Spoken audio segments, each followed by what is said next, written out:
In today's video, I'm going to show you how to export lists from Apollo.io.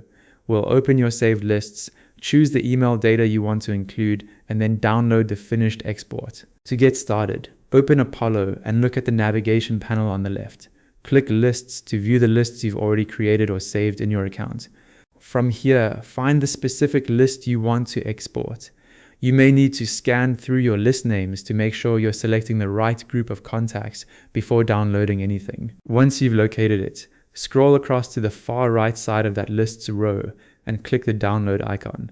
This opens a small export window where you can control which email records are included in the file. Quick side note: for more practical Apollo.io tutorials, subscribe to Ecom Control. In the export window, choose whether you want to export all emails or verified emails only. Exporting verified emails only can help you keep the file focused on contacts with confirmed email addresses. After making your selection, click Export Records.